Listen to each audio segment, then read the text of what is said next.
Operation Sindoor അവസാനിപ്പിച്ച ശേഷം India പറഞ്ഞത് ഇനി ഇന്ത്യക്ക് നേരെ എന്തെങ്കിലും തരത്തിലുള്ള പ്രകോപനം പാകിസ്ഥാൻ നടത്തിയാൽ അതിനെ ഒരു യുദ്ധപ്രഖ്യാപനമായി കാണുമെന്നും തിരിച്ചടി ശക്തമായിരിക്കുമെന്നുമാണ്. ഇപ്പോൾ ഗുജറാത്ത് തീരത്തോടടുത്തുള്ള സർക്രീക്ക് മേഖലയിൽ പാകിസ്ഥാൻ സൈനിക സാന്നിധ്യം വർദ്ധിപ്പിക്കുന്നു, അവിടുത്തെ അടിസ്ഥാന സൗകര്യങ്ങൾ വിപുലീകരിക്കുന്നു എന്ന് പറഞ്ഞാൽ ഇന്ത്യയെ വീണ്ടും ചൊറിയാനുള്ള നീക്കം നടത്തുന്നു എന്നുള്ളതാണ്. ഇത് കൃത്യമായിട്ട് ഇന്ത്യൻ ഭരണകൂടം മനസ്സിലാക്കി. നമ്മുടെ പ്രതിരോധ മന്ത്രി രാജ്നാഥ് സിംഗ് ഇത് കണ്ടറിഞ്ഞ് പാകിസ്ഥാൻ ഇപ്പോൾ ഒരു മുന്നറിയിപ്പ് നൽകിയിരിക്കുകയാണ്. അതായത് ഈ സർക്രീക്ക് മേഖല എന്ന് പറയുന്നത് പാകിസ്ഥാനിലെ കറാച്ചിയിലേക്കുള്ള ഒരു പാത കൂടിയാണ്. ഇത് പാകിസ്ഥാൻ കൃത്യമായിട്ട് മനസ്സിലാക്കണം. എന്ന് പറഞ്ഞാൽ ഈ ഗുജറാത്തിലെ റാൻ ഓഫ് കച്ചിലെ 96 കിലോമീറ്റർ നീളമുള്ള ചതുപ്പ് നിലമായ ഈ സർക്രീക്ക് മേഖല ഇന്ത്യയും പാകിസ്ഥാനും തമ്മിലുള്ള ഒരു തർക്കഭൂമിയാണ്. അതുകൊണ്ട് തന്നെ അവിടെ ഇരു രാജ്യങ്ങളും സംയമനം പാലിക്കുകയാണ് വേണ്ടത്. ഇവിടെ ഇപ്പോൾ വീണ്ടും പാകിസ്ഥാൻ സൈനിക സാന്നിധ്യം വർദ്ധിപ്പിക്കുന്നു. എപ്പോൾ? പാക് ഒക്യുപ്പൈഡ് കശ്മീരിൽ വലിയ ആഭ്യന്തര പ്രശ്നങ്ങൾ ഉടലെടുക്കുന്നു. അവിടെ സൈന്യത്തെ, പോലീസിനെയൊക്കെ പ്രക്ഷോഭകാരികൾ ഓടിക്കുന്നു, സൈനിക വാഹനങ്ങൾ കത്തിക്കുന്നു, നിരവധി പേർ കൊല്ലപ്പെടുന്നു. അങ്ങനെയുള്ള പ്രശ്നത്തിൻ്റെ ഇടയ്ക്കും ഇന്ത്യൻ അതിർത്തിയിലേക്ക് കടക്കുന്നിടത്ത് ചില പ്രകോപനങ്ങൾ സൃഷ്ടിക്കാനായിട്ട് പോകുന്നു. ഇത് കണ്ടുകൊണ്ട് ഇന്ത്യയുടെ കരസേനാ മേധാവിയായ ഉപേന്ദ്ര ദ്വിവേദി ഇപ്പോൾ ഒരു മുന്നറിയിപ്പ് പാകിസ്ഥാൻ നൽകിയിരിക്കുകയാണ്. അതായത് പാകിസ്ഥാൻ എന്ന് പറയുന്ന രാജ്യത്തെ ഭൂപടത്തിൽ നിന്ന് തുടച്ചു നീക്കാനുള്ള ചില ആലോചനകളിലേക്ക് ഞങ്ങൾ കടക്കുന്നു. ഭീകരവാദത്തെ ഇനിയും പിന്തുണയ്ക്കുകയാണെങ്കിൽ ലോക ഭൂപടത്തിൽ പാകിസ്ഥാൻ ഉണ്ടാകണോ വേണ്ടയോ എന്നുള്ള കാര്യം ഞങ്ങൾ ആലോചിക്കുമെന്നാണ് പറയുന്നത്. അതായത് ജനറൽ ഉപേന്ദ്ര ദ്വിവേദി പറയുന്നത് ഇന്ത്യയുടെ അതിർത്തികൾ സംരക്ഷിക്കാൻ, നമ്മുടെ അഖണ്ഡത കാത്തു സൂക്ഷിക്കാനൊക്കെ വേണ്ടി നമ്മുടെ സൈന്യം എല്ലായ്പ്പോഴും സുസജ്ജമാണ്.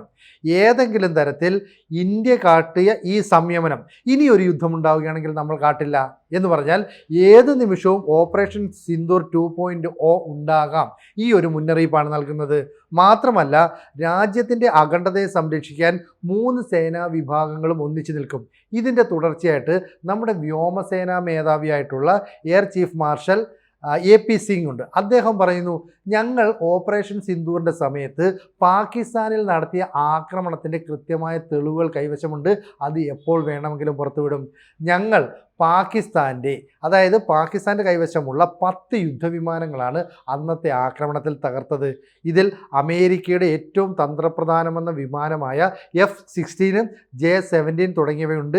വിമാനങ്ങൾ സൂക്ഷിച്ചിരുന്ന ഹാങ്ങറുകൾ തകർത്തു, അവിടുത്തെ റൺവേകൾ സ്ഫോടനത്തിൽ ഇല്ലാതെയാക്കി. മാത്രമല്ല റഡാറുകൾക്ക് വലിയ കേടുപാടുകൾ സംഭവിച്ചു. ഇതിൻ്റെയൊക്കെ കൃത്യമായ വിവരങ്ങൾ ഞങ്ങളുടെ കയ്യിലുണ്ട്. നിങ്ങൾ UN-ലും മറ്റും പോയി പറയുന്നുണ്ട് ഇന്ത്യൻ വിമാനങ്ങളെ തകർത്തുവെന്ന്. അത് നിങ്ങളുടെ സ്വപ്നമായിരിക്കും. അത് പറഞ്ഞുകൊണ്ട് നിങ്ങൾക്ക് സംതൃപ്തി നേടാൻ കഴിയുന്നുണ്ടെങ്കിൽ അങ്ങനെ നേടിക്കൂ, പ്രശ്നമൊന്നുമില്ല. പക്ഷേ ഇന്ത്യയുടെ ആക്രമണം ഇനി ഉണ്ടായാൽ അത് നിങ്ങൾക്ക് ചിലപ്പോൾ താങ്ങാൻ കഴിയില്ല. എന്ന് പറഞ്ഞാൽ വ്യോമസേനയുടെ കമാൻഡ് ആൻഡ് കൺട്രോളിൻ്റെ നിയന്ത്രണത്തിലായിരുന്നു ഓപ്പറേഷൻ സിന്ദൂറിൻ്റെ സമയത്ത് നടത്തിയ മുന്നേറ്റങ്ങളെല്ലാം തന്നെ. അതുകൊണ്ട് അത്തരത്തിലുള്ള ഒരു ആക്രമണം ഇനി നിങ്ങൾക്ക് സഹിക്കാൻ പറ്റുമോ? 4 റഡാറുകൾ, 2 കമാൻഡ് സെൻറ്ററുകൾ, ഒരു ഹാങ്ങർ, C-130 ഇനത്തിൽപ്പെട്ട വിമാനം എന്നിവയും ഈ തകർന്നവയിലുണ്ട്. അപ്പോൾ ഇതാദ്യമായിട്ട് വ്യോമസേനാ മേധാവി നമ്മുടെ വ്യോമാക്രമണത്തിൽ എന്തൊക്കെ സംഭവിച്ചു എന്നതിൻ്റെ വിവരങ്ങൾ പുറത്തുവിടുന്നു. എന്നിട്ട് പറയുന്നു, ഞങ്ങൾ ഇതിനെക്കുറിച്ച് വലിയ അവകാശവാദമൊന്നും ഉന്നയിക്കുന്നില്ല. കാരണം ഞങ്ങളുടെ ഈ ആക്രമണത്തിൽ അമേരിക്കയുടെ അവിടുത്തെ ഒരു ബേസിനും കേടുപാടുകൾ പറ്റിയിട്ടുണ്ട്. അതുകൊണ്ട് ഞങ്ങൾ അനാവശ്യമായിട്ട് ഇടപെടുന്നില്ല. കാരണം ഇന്ത്യയും അമേരിക്കയും തമ്മിൽ നല്ല ട്രേഡ് പാർട്ട്നേഴ്സാണ്. അതുകൊണ്ട് ആ ബന്ധത്തിന് എന്തെങ്കിലും വിഘാതമുണ്ടാകുന്ന നീക്കങ്ങളൊന്നും നടത്തണ്ടെന്നാണ് തീരുമാനിച്ചിരിക്കുന്നത്. പക്ഷേ നമ്മളിങ്ങനെ ഒരു ആക്രമണം നടത്തിയത് റഷ്യക്കറിയാം, ചൈനയ്ക്കറിയാം, ഫ്രാൻസിനറിയാം, എന്തിന് അമേരിക്കയ്ക്ക് പോലും ഇതറിയാം. പക്ഷേ നമ്മൾ പുറത്തുവിടുന്നില്ല. കാരണം F-16 എന്ന് പറയുന്ന യുദ്ധവിമാനം വാങ്ങാൻ ലോകത്തെ മറ്റ് പല രാജ്യങ്ങളുമായിട്ട് അമേരിക്ക കരാറിൽ ഏർപ്പെട്ടിട്ടുണ്ട്. അപ്പം നമ്മുടെ ആക്രമണത്തിൽ ഈ വിമാനങ്ങൾ തകർന്നു എന്ന് പറഞ്ഞാൽ അത് അമേരിക്കൻ വിപണിയെ വല്ലാതെ ബാധിക്കും. അതായത് ആയുധ വിപണി ചിലപ്പോൾ തകർന്നു പോയെന്ന് വരാം. മാത്രമല്ല നമ്മുടെ S-400 പോലെയുള്ള വ്യോമ പ്രതിരോധ സംവിധാനങ്ങൾ അമേരിക്കൻ, ചൈനീസ് ആക്രമണങ്ങളെയൊക്കെ പ്രതിരോധിച്ചു എന്ന് പറയുന്നത് അവർക്കും വലിയ നാണക്കേടാണ്. ചുരുക്കം പറഞ്ഞാൽ ഇന്ത്യക്ക് നേരെ ഇസ്ലാമാബാദ് ഇനി ഭീകരനെ കയറ്റി അയക്കുകയോ തീവ്രവാദത്തെ പിന്തുണയ്ക്കുകയോ ചെയ്താൽ പാകിസ്ഥാൻ എന്ന് പറയുന്ന രാജ്യം ലോകത്തെ ഭൂപടത്തിൽ ഉണ്ടാകണമോ വേണ്ടയോ എന്ന് നമ്മൾ തീരുമാനിക്കും. ഇതാണ് ഈ സൈനിക മേധാവികൾ വ്യക്തമാക്കിയത്. നമുക്കറിയാം ലോകത്തിലെ തന്നെ ഏറ്റവും പവർഫുൾ ആയിട്ടുള്ള 5ാമത്തെ എയർഫോഴ്സ് ഏതാണെന്ന് ചോദിച്ചാൽ ഇന്ത്യയാണ്. കൂടാതെ 4ാമത്തെ വലിയ സൈനിക ശക്തി, സാമ്പത്തിക ശക്തി, അങ്ങനെയുള്ള ഒരു രാജ്യത്തിൻ്റെ സൈനിക മേധാവികൾ ഒരു കാര്യം പറഞ്ഞാൽ അത് പാകിസ്ഥാൻ പ്രധാനമന്ത്രിയുടെ പ്രസ്താവനയേക്കാൾ മൂല്യമുള്ളത് അല്ലെങ്കിൽ വിലമതിക്കുന്നതാണ്. ലോകരാജ്യങ്ങൾ അങ്ങനെ കാണും. ഇപ്പോൾ ഈ ഒരു പ്രശ്നവുമായി ബന്ധപ്പെട്ട് ഇന്ത്യക്ക് നേരെ പല വിധത്തിലുള്ള പ്രക്ഷോഭങ്ങൾ, പല വിധത്തിലുള്ള പ്രതികരണങ്ങളൊക്കെ ഉണ്ടാകുന്നുണ്ട്. ഇപ്പോൾ ബംഗ്ലാദേശ് പ്രശ്നം, ഭൂട്ടാനിൽ പ്രശ്നമുണ്ടായി, മാലദ്വീപിലുണ്ടായി, നേപ്പാളിലുണ്ടായി. ഇതൊക്കെ തന്നെ ഇന്ത്യയെ ഒന്ന് പ്രകോപിപ്പിക്കാനാണെങ്കിൽ നമ്മൾ സംയമനം പാലിക്കും. അനാവശ്യമായ കാര്യങ്ങളിൽ നമ്മൾ ഇടപെടില്ല എന്ന് പറയുന്നു. പക്ഷേ ഇവിടെ പറയുന്ന ഒരു കാര്യത്തെ മറ്റൊരു സംഭവമായി കൂട്ടി വായിക്കണം. കാരണം ഇപ്പോൾ എങ്ങനെയാണ് ഗസയിൽ നിന്ന് ഹമാസിനെ ഇസ്രായേൽ തുടച്ചു നീക്കുന്നത്? അതിന് സമാനമായിട്ട് പാകിസ്ഥാനിലെ ഭീകരവാദികളെ ഉന്മൂലനം ചെയ്യുമെന്നാണ് ഇപ്പോൾ പറഞ്ഞതിൻ്റെ അർത്ഥം. ചുരുക്കം പറഞ്ഞാൽ പാക് ഒക്കുപൈഡ് കശ്മീരുമായി ബന്ധപ്പെട്ട് വലിയ പ്രക്ഷോഭങ്ങൾ നടക്കുന്നു.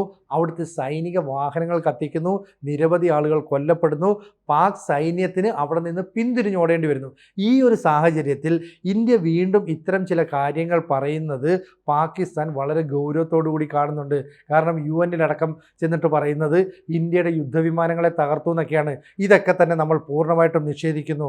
മാത്രമല്ല 1965 യുദ്ധത്തിൽ നമുക്ക് വേണമെങ്കിൽ ലാഹോറിലേക്ക് എത്തിച്ചേരാമായിരുന്നു. പക്ഷേ ആ യുദ്ധത്തിൽ നമ്മൾ മേൽക്കൈ നേടിയതുകൊണ്ട് നമ്മൾ ആ ഉദ്യമം ഉപേക്ഷിച്ചതാണ്. പക്ഷേ 2025 ആയപ്പോൾ ഈ സർക്രീക്ക് മേഖലയിലേക്ക് പാകിസ്ഥാൻ സൈനിക വിന്യാസം കൂട്ടിയപ്പോൾ ഇവിടെ നിന്ന് നമുക്ക് നേരിട്ട് കറാച്ചിയിൽ എത്താനുള്ളൊരു മാർഗമാണ്. അപ്പോൾ കറാച്ചിയിലേക്ക് ചെന്ന് ഒരു ആക്രമണം നടത്താൻ ഞങ്ങൾ സുസജ്ജമാണ് എന്ന് പറയാതെ പറഞ്ഞു വെക്കുകയാണ് നമ്മൾ. മാത്രമല്ല മുമ്പുണ്ടായ യുദ്ധങ്ങളിലേക്കാൾ കൂടുതൽ ശക്തമായ ഒരു മുന്നൊരുക്കങ്ങൾ നമ്മൾ നടത്തുന്നുണ്ട്. ഇന്ത്യൻ ആർമിയും BSFും നമ്മുടെ അതിർത്തികൾ കൃത്യമായിട്ട് സംരക്ഷിച്ചുകൊണ്ടിരിക്കുകയാണ്. അതുകൊണ്ട് നമ്മളൊരു ആക്രമണവുമായിട്ട് വന്നാൽ പാകിസ്ഥാന് ചിലപ്പോൾ അതിനെ പ്രതിരോധിക്കാൻ കഴിയില്ല. ശരിക്കും പറയാം, സ്വാതന്ത്ര്യം കിട്ടിയതിൻ്റെ 78 വർഷമായി. ഇന്ന് വരെ ഇന്ത്യയുമായിട്ട് സമാധാനത്തിൽ പോകാനുള്ള ഒരു ചർച്ചയും പാകിസ്ഥാൻ മുന്നോട്ട് കൊണ്ടുപോകില്ല. അവർക്ക് എല്ലായ്പ്പോഴും ഈ പറയുന്ന പ്രകോപനം സൃഷ്ടിക്കൽ, ഭീകരവാദികളെ കയറ്റിവിട്ട് ആക്രമണം ഉണ്ടാക്കൽ, അവിടുത്തെ സമ്പത്ത് കൊള്ളയടിക്കാൻ രാഷ്ട്രീയക്കാരും സൈനിക മേധാവികളും ഒരുമിച്ച് നീക്കം നടത്തുന്നു. ഇതൊക്കെയാണ് സംഭവിച്ചുകൊണ്ടിരിക്കുന്നത്. അതുകൊണ്ടാണ് ഇന്ത്യ പറയുന്നത്, ഇനി ഭീകരവാദത്തെ നിങ്ങൾ പിന്തുണച്ചാൽ ഭൂപടത്തിൽ പാകിസ്ഥാൻ എന്ന് പറയുന്ന രാജ്യം ഉണ്ടാകില്ല. ഇതവർക്ക് വലിയ ഭീഷണിയാണ്. കാരണം ഇന്ത്യ ഓപ്പറേഷൻ സിന്ദൂറിൻ്റെ സമയത്ത് പാകിസ്ഥാൻ്റെ 300 കിലോമീറ്ററോളം ഉള്ളിലേക്ക് കയറിയാണ് ആക്രമണം നടത്തിയത്. ഹാങ്ങറിൽ കിടന്ന വിമാനങ്ങളെ പോലും തകർത്തതുകൊണ്ട് അവരുടെ ഭൂപ്രകൃതിയിൽ അല്ലെ അവരുടെ ഭൂമിയിൽ നിന്ന് ഇന്ത്യക്കെതിരെ ഒരു ചെറുവിരൽ അനക്കാൻ പോലും അവർക്ക് സാധിച്ചില്ല.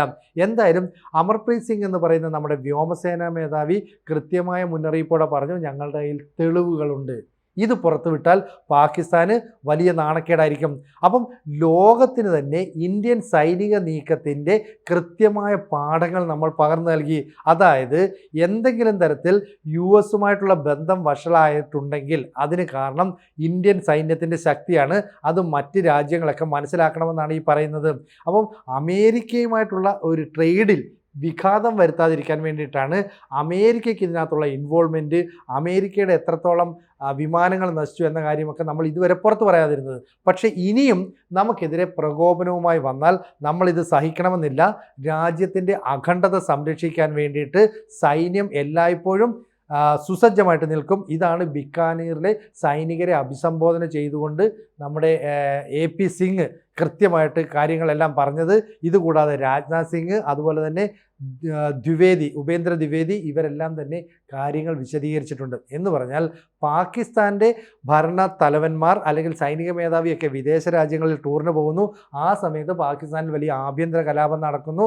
അങ്ങോട്ടേക്ക് എത്തി നോക്കാൻ പോലും തയ്യാറാകാത്ത ഭരണാധികാരികൾ. അതുപോലെയല്ല ഇന്ത്യൻ പ്രധാനമന്ത്രി നരേന്ദ്രമോദി ആവർത്തിച്ച് പറഞ്ഞിട്ടുണ്ട്, ഏതെങ്കിലും തരത്തിൽ ഓപ്പറേഷൻ സിന്ദൂർ അതിനുശേഷം ഇനി ഒരു പ്രകോപനമുണ്ടായാൽ അത് യുദ്ധപ്രഖ്യാപനമായി മാറും. എന്ന് പറഞ്ഞാൽ നമ്മൾ ഓപ്പറേഷൻ സിന്ദൂർ അവസാനിപ്പിച്ചിട്ടില്ല, താൽക്കാലികമായി നിർത്തിവെക്കുക മാത്രമാണ് ചെയ്തത്.